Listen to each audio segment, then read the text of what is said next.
Saudara-saudara, pernahkah Anda merasa seperti Anda berjuang sendirian di tengah tantangan hidup yang besar? Dalam perjalanan kita, ada satu kunci yang mampu membuka pintu kemenangan, bahkan ketika semua odds melawan kita. Mari kita telusuri bersama sebuah kisah bersejarah dalam surah Al-Anfal yang menunjukkan betapa kekuatan sabar bisa mengalahkan segala keterbatasan dan bagaimana satu orang yang sabar bisa lebih berharga daripada 10 orang yang tidak. Siap waswarmukan kekuatan dalam sabar yang sebuah hidup kita. Sebelum kita bahas tentang sharing kita pada siang hari ini, saya pengen baca satu ayat tentang masalah sabar. Ini ayat menurut saya sih keren banget ya. Teman-teman nanti bisa cek di dalam Al-Quran, surat Al-Anfal ayat 65 dan 66. Surat Al-Anfal ayat 65 dan 66. Saya baca khusus bagian sabarnya aja ya, biar kita nggak salah tafsir ya. Di dalam ayat 65 itu Allah berfirman, A'udzu billahi minasy syaithanir rajim. Bismillahirrahmanirrahim. Ya ayyuhan nabiy harridil mu'minina 'alal qital. Iyyakum minkum 'ashruna sabiruna yaghlibu mi'atayn wa iyyakum minkum mi'atun yaghlibu alfan minal ladzina kafaru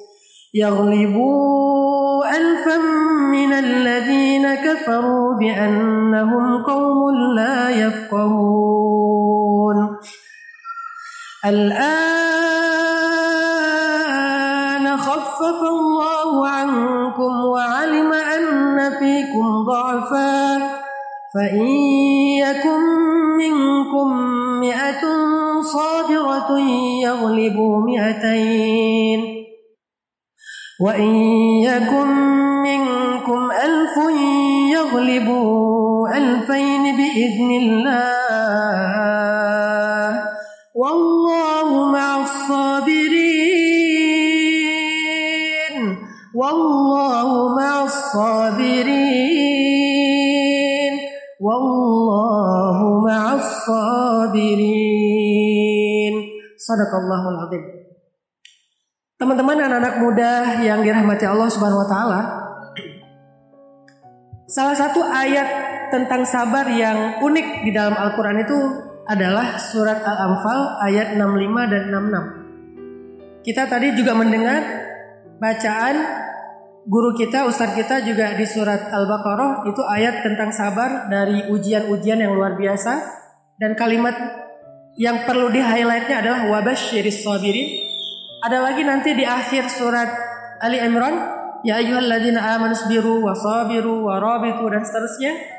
Atau yang paling sering diulang-ulang ayat tentang sabar itu adalah watawasau bil haqqi watawasau bis sabr. Yang jarang dibahas itu adalah ayat sabar yang ada di Al-Anfal ayat 65 dan 66. Apa sih maksud dari ayat ini tentang sabar? Ternyata Allah Subhanahu wa taala membandingkan orang yang beriman dengan orang yang tidak beriman itu bukan dari kekuatan fisik, bukan dari banyaknya harta, bukan dari penampilan rupa ataupun penampilan dari pakaiannya, aksesorisnya. Ternyata Allah membandingkan orang yang beriman dengan orang yang tidak beriman adalah dari sabarnya. Seolah-olah Allah mau bilang, ternyata kekuatan yang paling besar bagi orang yang beriman itu ada di dalam sabarnya. Sehingga dengan modal sabar, satu orang yang beriman, kata Allah, iyyakum minkum 20, kalau ada 20 orang beriman yang sabar, sabirun yaghlibu mi'atain. 20 orang beriman yang sabar akan bisa mengalahkan 200 orang yang tidak beriman yang gak sabar. Berarti 1 banding berapa nih? 1 banding berapa? 10. Satu orang yang sabar itu lebih baik dan lebih hebat daripada 10 orang yang tidak sabar. Sehingga kalau orang yang beriman itu punya kesabaran, satu orangnya bisa mengalahkan 10 orang yang tidak beriman. Nanti saya jelasin ya makna mengalahkan ini apa. Karena konteks ayatnya memang ayat ini diletakkan di dalam surat Al-Anfal, surat Perang Badar. Jadi surat Al-Anfal itu nama lainnya adalah Suratul Badar, surat Perang Badar. Cuman orang Indonesia lebih mengenalnya surat Al-Anfal. Saya dulu ketika di Al-Azhar ngambil jurusan tafsir Al-Quran. Jadi kita membedah surat-surat, membedah ayat-ayat.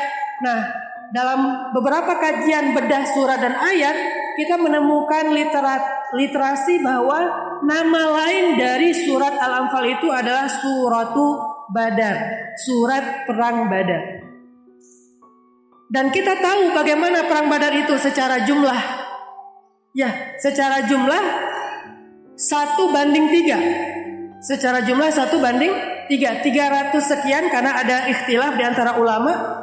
300 sekian melawan 1000 sekian. Jadi 1 banding 3 kurang lebih. Dan yang satu ini ternyata mereka adalah orang yang tidak berpengalaman dalam perang. Mereka tidak siap dengan peperangan. Mereka orang yang tidak terlatih. Mereka nggak punya persenjataan yang cukup. Intinya tidak layak 300 orang ini dalam sebuah kejadian yaitu perang. Nanti bisa dipakai misalnya dalam usaha, dalam karir, dalam pernikahan, dalam apapun kebaikan-kebaikan dalam hidup kita. Artinya dia tuh nggak layak sebetulnya. Kalau mau nikah ibaratnya dia itu nggak layak melamar seorang perempuan. Semua kriteria yang ada dalam benak perempuan di dia itu nggak ada. Kata si ceweknya, saya tuh kriteria suami yang saya doakan dalam doa saya itu yang pertama adalah tinggi. Dia setengahnya. Misalnya nih, nggak seperti yang diharapkan ceweknya, nggak tinggi-tinggi banget lah. Kalau foto sama teman-temannya pasti ngajaknya fotonya duduk. Jangan foto berdiri, ketahuan tinggi badannya. Kalau duduk udah rata tuh. Kedua, saya pengennya yang bening kayak cowok Korea.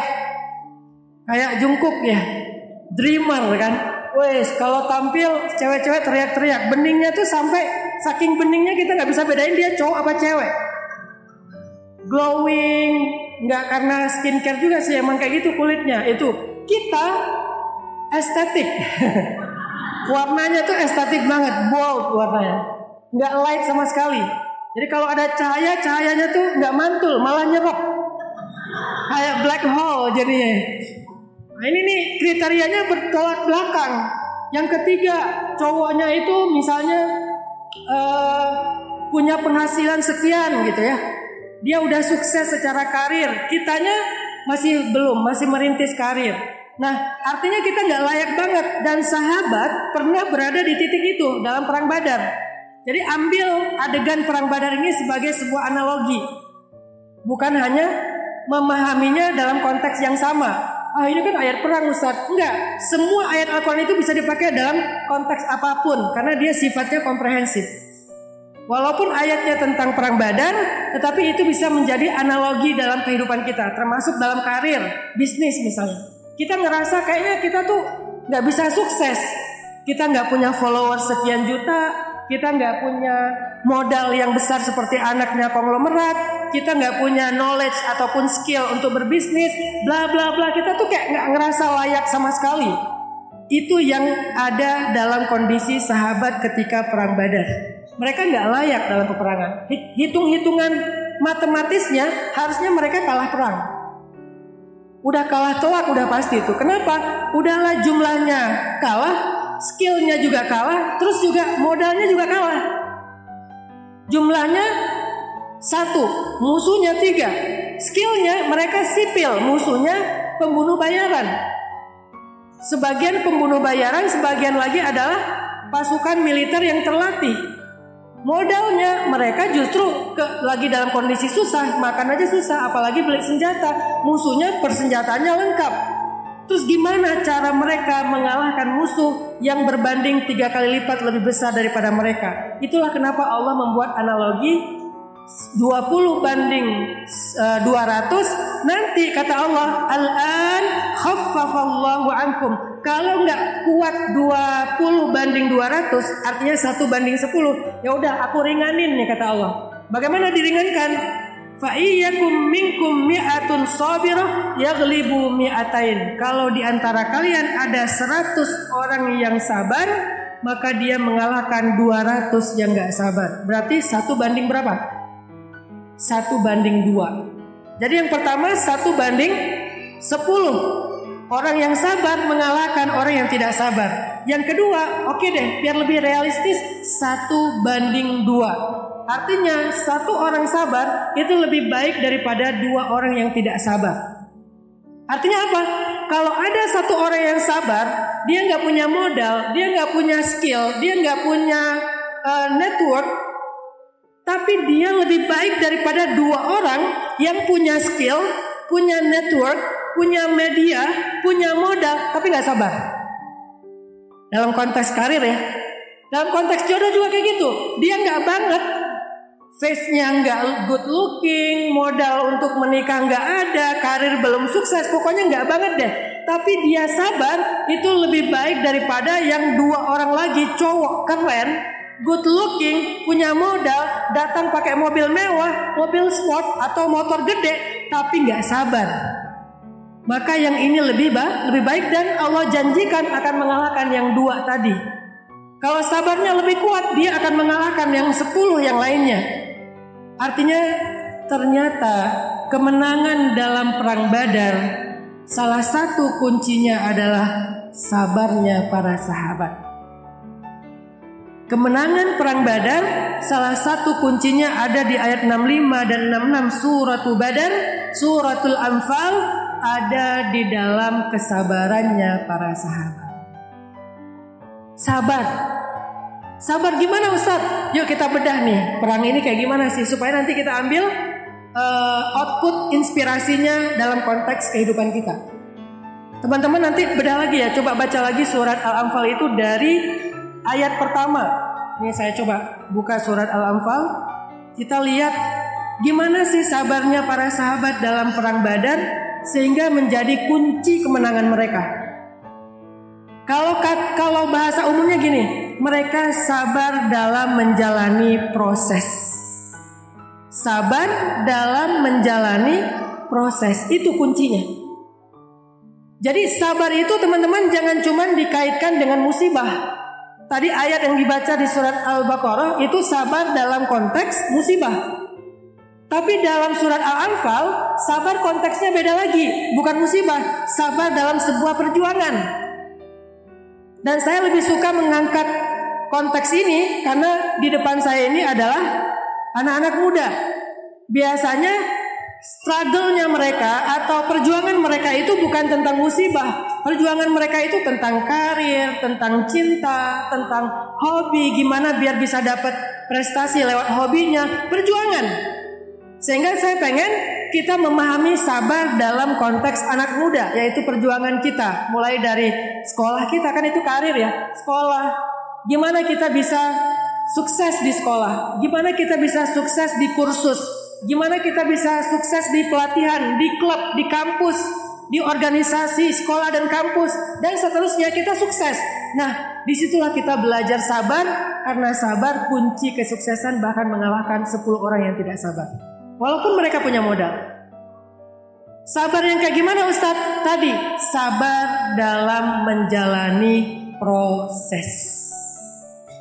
Kunci kemenangan itu sabar dalam menjalani proses. Karena nggak ada yang instan. Saya kan senang main ya, makanya saya punya tagline banyak main, banyak manfaat. Dulu banget 2015 ketika awal dakwah anak muda, saya main skateboard. Pertama banget saya main skateboard. Saya bukan anak skate. Saya bukan seorang skateboarder, tetapi I love skateboarding. Saya suka main skate. Waktu itu saya diajarin sama teman saya, anak Bandung. Dia juga salah satu nabinya skate lah ya. Bisa dibilang, kenapa dibilang nabi? Karena dia teladan dalam urusan skate di antara anak-anak skate Indonesia. Dia bilang, yuk Ustadz kita main skate, biar anak muda tertarik datang ke dakwah karena Ustadznya main skate. Oh ayo, saya bilang, kalau niatnya skate fisabilillah, ayo saya bilang. Akhirnya saya belajar skate. Awal berdiri itu kan pasti resiko banget ya. Namanya berdiri di atas roda yang kita nggak terbiasa, jatuh berkali-kali, saya pernah terkilir. Pokoknya berdarah-darah untuk bisa main skate. Sampai akhirnya setelah bisa main skate, walaupun gak jago, bisa menikmati papan di Turki, menikmati papan, bahkan umroh juga bawa papan skate. Itu untuk pertama kali ada jamaah umroh bawa papan skate. Aneh, tapi ternyata justru saya pengen tunjukin ke anak muda yang malas umroh nih, yang kalau diajak ibunya umroh pasti malas, pasti nggak mau, pasti nolak. Dia mending pergi ke Korea, dia mending pergi kemana daripada umroh. Saya pengen nunjukin umroh itu asik loh. Umroh itu youth friendly banget loh. Umroh itu bisa seru juga loh. Akhirnya saya bawa papan skate. Main skate di mana? Setelah selesai rangkaian umroh, udah tawaf, udah sa'i semuanya. Hari kedua kan ada free time tuh. Kita main skate di depan masjid. Tetapi nggak di pelataran, di jalan aspalnya masjid tuh. Kan depan pelataran masjid ada jalan aspal tuh, kita main di situ. Dimarahin sama askar. Saya pura-pura nggak bisa bahasa Arab. Saya tahu dia maksudnya sini lo gitu kan. Akhirnya dia samperin, dia datang, dia bilang apa ini? Skateboard. Coba. Akhirnya dia coba, udah gitu dia ketagihan. Lama dia sampai setengah jam main skate bareng dengan kita. Akhirnya kita jadiin konten namanya share the smile. Jadi kayak berbagi senyum sama dia, berbagi happiness, share happiness loh. Artinya bahwa ternyata skateboard itu menjadi salah satu make up dakwah untuk supaya anak muda tertarik. Saya main skate, tapi emang saya senang. Beres main skate, saya main snowboard di Jepang waktu itu. Karena ada undangan dakwah ke Jepang, saya bilang boleh nggak kalau ngundang saya tuh di musim dingin, winter. Kenapa Ustaz? Saya pengen main salju, tapi saya nggak mau bikin boneka salju, itu terlalu unyu-unyu buat saya gitu. Terus ngapain Ustaz? Saya pengen belajar main snowboarding. Oh ya udah, dakwahlah ke Jepang. Setelah selesai dakwah, saya naik ke salah satu gunung di Jepang itu main snowboarding, belajar snowboard. Itu jatuh berkali-kali ke gulung-gulung, dan jangan bayangin salju itu powder. Salju itu kayak aspal. Apalagi waktu itu saya udah akhir musim dingin, jadi udah agak keras, sehingga jatuhnya ya kayak jatuh di aspal aja. Kepala, lengan segala macam. Sampai akhirnya nyaman, ngonten. Udah. Terus setelah selesai belajar snowboarding, saya belajar surfing, selancar, cari ombak. Wah, awalnya ngeliat ombak, kan dulu tuh cari laut yang gak ada ombak ya, supaya bisa snorkeling, bisa free dive. Sekarang malah, wah nyari ombak, wes. Nemu ombak 3 meter, wah ini bagus nih ombak 3 meter. Nemu ombak misalnya 5 meter, wah ini terlalu gede. Akhirnya nyari yang sedang-sedang aja, 3 meter, 2 meter, belajar. Pakai papan, ngayuh, pedal sampai ke tengah, di poin namanya, datang ombak, ambil. Awalnya nggak semudah itu. Nggak ada yang mudah di awal tuh, nggak ada. Biasanya yang awalnya mudah, ujungnya itu susah. Artinya kemudahannya sebentar, kesusahannya yang lama. Tapi sesuatu yang awalnya sulit, berarti yang lamanya adalah kemudahan. Semua yang saya coba itu nggak ada yang mudah di awal. Skateboard nggak ada yang mudah, snowboard nggak mudah, apalagi surfing. Surfing itu lebih parah karena mainnya kan deket karang. Kemudian ombaknya ombak yang power banget, karena kalau nggak power nggak kedorong. Saya awal-awal belajar itu datang ombak, saya pedalnya belum cepat.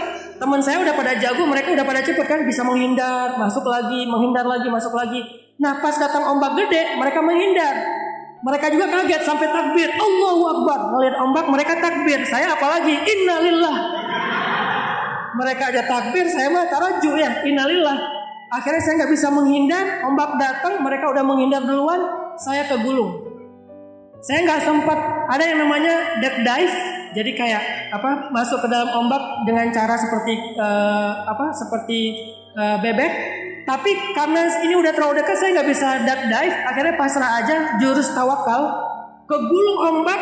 Dan kalau kegulung ombak itu bukan ke dorong ke pantai, bukan. Dia didorongnya ke dalam, kegulung terus kebawa ke dalam, di dalam baru diseret sampai ke pantai. Beda sama riak. Ombak sama riak kan beda ya. Kalau ombak kan power, kalau riak kan sisa-sisa ombak yang udah pecah. Kalau riak kita kedorong. riak itu yang berbusa. Itu kalau kita jatuh di situ ya kedorong aja ke pantai sampai kita akhirnya ada di darat. Tapi kalau ombak dia nggak ngedorong, dia tuh menenggelamin, digulung ke bawah, di bawah baru diseret. Saya tuh rasanya kaki saya tuh kayak diseret sama monster, seret sampai ke pantai. Pas dari sampai di pantai, teman-teman saya bilang, Ustadz itu kepalanya kenapa? Pas saya giniin ternyata berdarah, ini habis kena karang. Tapi buat anak surfing itu gaya banget gitu kan, kayak wes bro, pride banget gitu kan. Wah udah berdarah-darah, lo teman gua, dude, gaya banget. Nah itu awal-awal belajar sampai akhirnya bisa riding pertama itu happy banget. Yang saya pernah posting juga lagi salaman sama bulenya lagi nyari ombak juga, saya riding, bro. Jadi itu dapat setelah entah berapa ratus kali mencoba dan berapa hari berapa minggu belajar surfing. Selesai surfing, saya coba wake surf. Wake surf itu yang ditarik pakai speedboat. Ditarik pakai speedboat, terus speedboatnya membentuk ombak, kita ngambil ombak di situ, baru dilepas. Nah, awal belajar, pas ditarik, papan saya kepelintir, saya jatuh. Nah, pas jatuh harusnya tangan kita lepas. Tapi karena saya belum terbiasa, pas ditarik, jatuh ke dalam air, tangan nggak dilepas, masih ketarik. Langsung kerasa tuh ada bunyi krak.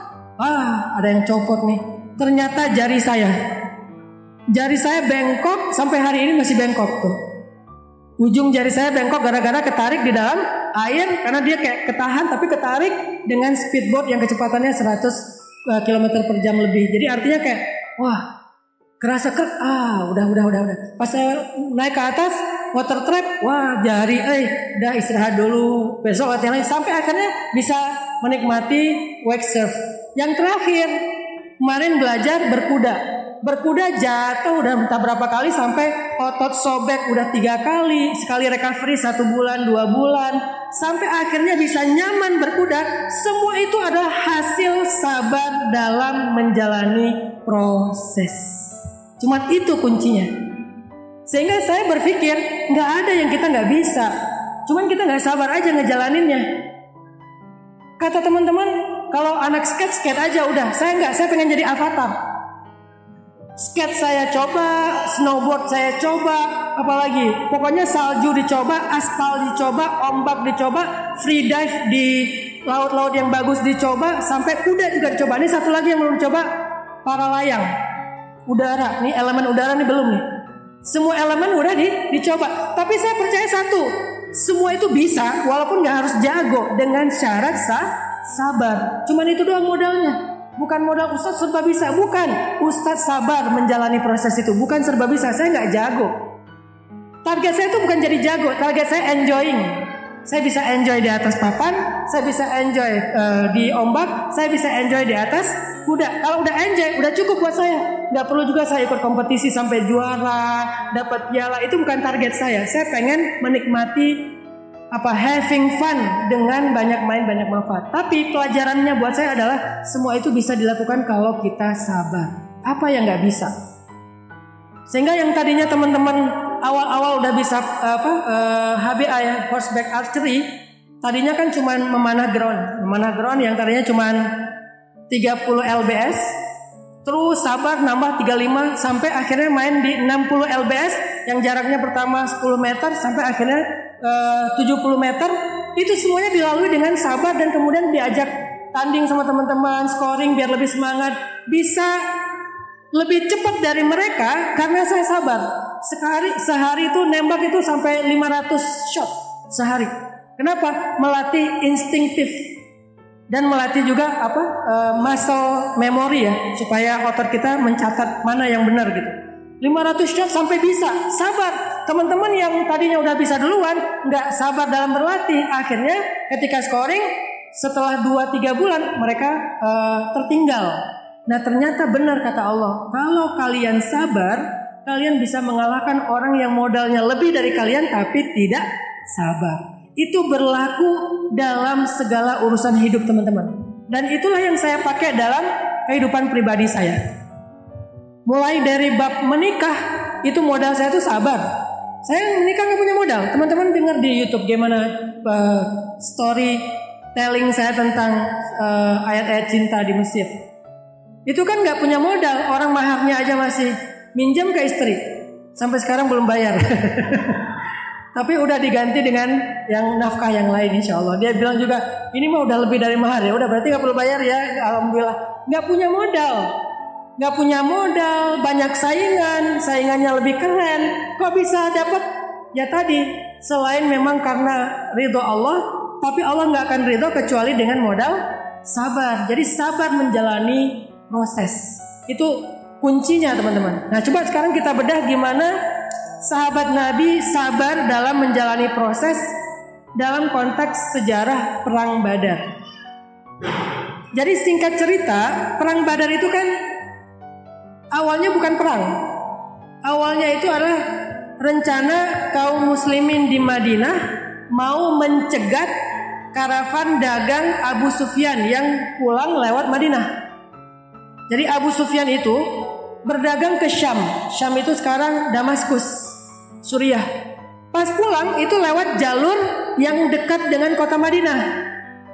Nah kaum muslimin, sahabat Nabi yang ada di Madinah pengen banget mengambil harta yang dibawa sama Abu Sufyan. Kok bisa? Merampok? Bukan. Begal? Bukan.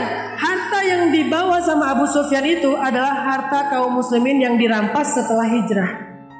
Jadi ketika kaum muslimin hijrah ke Madinah, harta mereka diambil sama orang-orang kafir Quraisy, lalu dititipin ke Abu Sufyan untuk dijualkan ke Syam. Artinya itu bukan harta Abu Sufyan, itu hartanya para sahabat yang dirampas oleh Abu Sufyan dan orang-orang kafir Quraisy. Sehingga ketika Abu Sufyan pulang berdagang dari Syam, Nabi bilang ke para sahabat ahlu Makkah atau sahabat Muhajirin, yuk kita cegat karavan dagang Abu Sufyan. Kita ambil kembali harta yang menjadi hak kita. Sahabat semangat. Allahu Akbar, kita akan mengambil kembali hak kita yang dirampas Abu Sufyan. Semangat luar biasa. Tapi tiba-tiba rencana ini bocor ke Abu Sufyan. Ada intel yang nyari tahu, sehingga akhirnya Abu Sufyan minta tolong Abu Jahal. Abu Jahal ada di Mekah. Abu Jahal, tapi manggilnya waktu itu bukan Abu Jahal, itu kan panggilan kaum muslimin ya. Dia manggilnya Amru bin Hisham atau Abu Al-Hakam. Ya Abul Hakam, bantu kami, barang dagangan kita mau dicegat sama Muhammad dan kelompoknya. Kirim pasukan untuk mengawal karavan dagang kami. Akhirnya Abu Jahal mengirim pasukan 1000 prajurit bersenjata lengkap untuk mengawal karavan dagang. Berarti sekarang ada berapa kelompok? Ada 2 kelompok. Kelompok pertama adalah karavan dagang, jumlahnya sekitar 1000 onta. Masing-masing onta itu ada harta benda yang nilainya mungkin satu onta itu sekitar 200-300 juta. Berarti sekian miliar uang yang dibawa oleh Abu Sufyan, harta yang dibawa oleh Abu Sufyan. Kelompok yang kedua isinya adalah prajurit, nggak ada harta di sana, yang ada cuma senjata. Tiba-tiba Allah Subhanahu Wa Taala menyuruh kaum muslimin untuk belok, nggak jadi mencegat pasukan atau karavan dagang Abu Sufyan. Malah disuruh untuk menghadapi pasukan tentaranya Abu Jahal. Ini sebuah ujian di awal. Artinya apa teman-teman? Kadang-kadang dalam sebuah proses, dalam sebuah perjuangan, kita itu harus rela melakukan hal yang paling nggak pengen kita lakukan. Kita harus rela melakukan hal yang gak paling pengen kita lakukan. Bangun pagi, kita males banget tuh. Tapi untuk sebuah awal proses perjuangan, kita harus melakukan sesuatu yang kita paling gak pengen lakukan. Bangun pagi, bersungguh-sungguh dalam usaha, baik belajar maupun bekerja. Kemudian ketemu orang baru, membangun network, mencoba sesuatu yang kita belum pernah mencobanya karena dari nol banget. Hal-hal yang kita gak nyaman, itu harus kita lalui teman-teman di awal. Dan itulah sahabat Nabi. Mereka tuh ekspektasinya mencegat karavan dagang Abu Sufyan, tidak ada perlawanan yang berat, lalu mereka bawa pulang harta yang banyak. Kan itu ekspektasinya.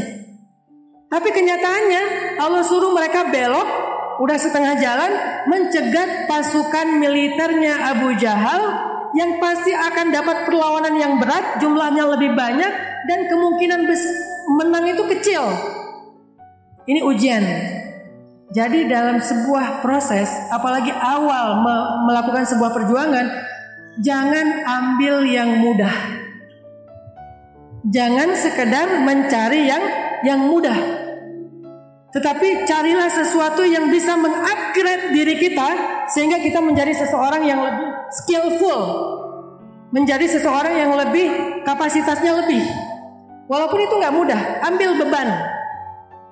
Jadi jangan sebagai anak muda kalian jangan takut mengambil beban. Jangan takut mengambil resiko. Walaupun nggak boleh juga sembrono ya, tapi jangan takut mengambil resiko. Karena kenapa? Kalau kalian melakukan kesalahan, kalian masih muda. Kalau kalian melakukan kesalahan dan rugi, kalian masih bisa memperbaikinya. Masih banyak waktu. Kalau Allah takdirkan usia kalian sampai usia normalnya umat Muhammad, yaitu 60 tahun. Kalian masih punya waktu setengah dari usia kalian, bahkan lebih. Sehingga jangan takut untuk mengambil resiko, jangan takut untuk mencoba yang berat. Tantangan, misalnya tantangan dalam belajarnya apa? Siapa yang bisa bikin sebuah proyek sosial atau sebuah proyek yang di kelas itu dia sesuatu yang rumit, teman-teman yang lain pada diam, angkat tangan, saya bismillah, ambil tantangan itu. Siapa yang, saya pernah punya teman ya, ditantang gini, siapa yang bisa hafal hadis arba'in dengan syarahnya dalam waktu 3 hari. Hadis arba'in dengan syarahnya dalam waktu 3 hari. Dia angkat tangan. Kita berpikir hadis arba'in itu normalnya dihafal dengan syarahnya sebulan. Tapi ini tantangannya 3 hari. Gak ada di antara kita yang berani. Dia pun bukan orang yang paling pintar di antara kita, tapi dia ambil tantangan itu. Ketika dia mengambil tantangan, dia memaksakan dirinya tuh push the limit sampai batas kemampuan dia yang selama ini dia gak tahu kalau dia ternyata mampu loh. Kita juga gak percaya dia mampu, tapi terlanjur ngambil tantangan. Setelah dikasih kan gak mungkin mundur nih. Udah maju kan, udah naik panggung, masa mau turun lagi kan malu kan. Akhirnya dia bisa melakukan itu. Saya pernah jalan-jalan tuh ke Jogja. Ada satu sungai yang arusnya deras dan ada beberapa tempat untuk cliff dive namanya. Olahraga cliff dive itu loncat dari tebing. Saya suka dengan olahraga yang agak-agak ekstrim. Enggak ekstrim banget sih, agak ekstrim. Nah kita mau coba cliff dive. Pertama 5 meter, 7 meter, 10 meter, 15 meter kan gitu kan. Cliff dive nih. Saya bilang, siapa yang mau saya fallback? Saya tanya ke teman-teman yang ikut bareng. Saya Ustaz. Ya udah, tantangannya loncat 15 meter. Di bawah arusnya deras 15 meter. Diam semua. Karena saya yang menantang, saya harus tunjukin dong. Padahal saya juga belum pernah loncat 15 meter. Tapi karena saya sebagai orang yang menantang, sebagai seorang contoh, teladan, leaders kan harus duluan. Akhirnya saya naik ke atas. Biasa aja di sini, padahal saya kakinya udah gini-gini. Biasa aja, yuk naik yuk. Di bawah-bawah tuh ada cewek-cewek yang nonton gitu kan. Saya sengaja mancing mereka naik duluan karena nggak mungkin turun kalau udah naik. Kalau di bawah tuh kan kerasa kayak dekat ya. Tapi begitu di atas kan beda ya. Biasanya ngelihat ketinggian itu kalau dari bawah itu setengah dari ketinggiannya. Oh, nggak terlalu tinggi gini. Pas naik ke atas, 2 kali lipat dari di bawah, lebih tinggi. Naik aja. Akhirnya pada naik. Pas sudah naik ke atas, pilihannya cuma 2, loncat atau malu. Kalau turun lagi, malu banget, seumur hidup dibully itu. Apalagi yang nonton cewek-cewek. Kalau loncat itu tinggi banget gitu. Rasanya tuh pas sudah loncat, kakinya kok nggak sampai, masih gini-gini aja nggak sampai. Saking buat kita sih 15 meter udah tinggi ya. Ya lebih tinggi dari lantai 2 ini sedikit lah. Ya kurang lebih 15 meter. Akhirnya saya loncat duluan, saya nggak mau mikir, saya nggak mau ngelihat ke bawah. Saya pokoknya jangan berpikir, lakukan aja karena secara matematika itu mah aman kan, bawahnya air. Asal landingnya benar ya, jangan landing pakai muka. Asal landingnya benar, insya Allah aman. Udah loncat, akhirnya mereka malu. Ustaz aja loncat, di bawah cewek-cewek nonton, masa kita turun lagi loncat. Ternyata semuanya udah ngerasain loncat, naik lagi. Yang kedua agak lama, yang ketiga udah lebih cepat, yang keempat, kelima, keenam naik loncat, nyaman. Kenapa? Ternyata mereka nggak tahu kalau limit mereka nggak seperti yang mereka bayangin. Kami cuma mampu loncat 3 meter. Itu namanya mental block. Kita membuat limit sendiri. Padahal aslinya lebih dari itu. Kamu tuh bisa 10 meter. Ngapain kamu mental block cuma 3 meter? Sehingga kamu mengambil tantangan sesuai dengan persepsi kamu. Saya mau tantangan kalau di bawah 3 meter. Akhirnya kita push. Coba ambil tantangan yang 10 meter. 15 meter. Akhirnya berkali-kali mereka loncat dan mereka nyaman. Gak ada rasa takut. Enjoy. Yang pertama loncat itu kan cuma kaki doang. Yang kedua masih kaki. Yang ketiga udah mulai agak-agak atraksi. Yang keempat udah koprol segala macam. Ada yang landing pakai muka pun udah biasa aja. Karena udah tahu gimana rasanya landing di air dengan jarak segitu, udah tahu rasanya, jadi udah ngetrik. Itu semuanya di awal karena dia berani mengambil sesuatu yang gak nyaman. Ini nih filosofinya ada di Al-Anfal, teman-teman. Allah meminta kaum muslimin mengambil tantangan yang gak nyaman buat mereka. Yang nyaman apa? Menghadang karavan dagangnya Abu Sufyan, itu nyaman banget. Kalau ada peperangan pun peperangan kecil lah. Karena karavan dagang itu paling dikawal 10-20 orang prajurit. Tapi Allah menyuruh mereka untuk menghadapi pasukan Abu Jahal yang 3 kali lipat 1000 prajurit. Kan lebih enak melawan 20 prajurit dengan jumlah kita 300 orang. Dan kalau menang dapat harta. Dan peperangannya gak akan sulit. Untungnya besar. Itu nyaman. Tapi pilihan itu tidak akan mengupgrade kapasitas iman, kapasitas skill, kapasitas kesolehan para sahabat. Enggak sama sekali, karena itu mudah. Dan kalau mereka mengambil pilihan yang pertama, maka mungkin tidak ada yang namanya surat Al-Anfal di dalam Al-Quran. Maka mungkin mereka tidak mendapatkan kemenangan besar yang berupa dijamin masuk surga tanpa hisab. Itu kemenangan paling besar. Maka mereka mungkin gak akan pernah melihat malaikat turun, 1000 malaikat turun dengan ikat kepala hijau, dengan mengendarai kuda putih bercahaya, dengan membawa panah, busurnya persis seperti busur yang dibawa oleh Nabi.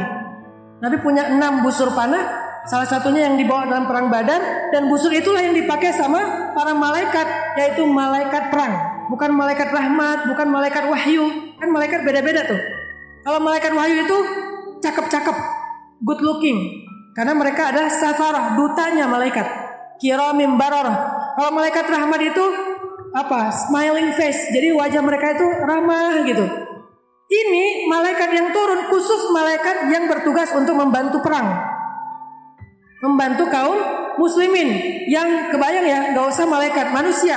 Antara artis sama militer kan beda kan? Kalau artis mungkin bening-bening, kayak rapi gitu. Kalau militer kan kelihatan gagah, serem gitu kan. Apalagi kalau yang dia tugasnya memang di tempat-tempat yang kayak di rimba atau apa, itu pasti berbeda tuh tampilannya.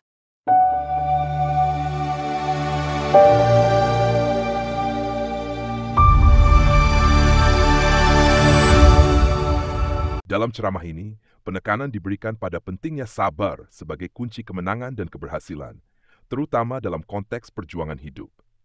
Mengacu pada surah Al-Anfal ayat 55 dan 66, dijelaskan bahwa Allah SWT menekankan kekuatan iman dan kesabaran, di mana satu orang beriman yang sabar dapat mengalahkan 10 orang yang tidak sabar. Dalam konteks Perang Badar, meskipun jumlah pasukan Muslim lebih sedikit dan tidak berpengalaman, kesabaran mereka menjadi kunci kemenangan. Ceramah ini juga menyoroti bahwa sabar bukan hanya relevan dalam menghadapi musibah, tetapi juga dalam proses perjuangan sehari-hari, termasuk dalam karir dan hubungan. Dengan sabar dalam menjalani proses, individu dapat mencapai keberhasilan meskipun tidak memiliki modal atau pengalaman yang memadai.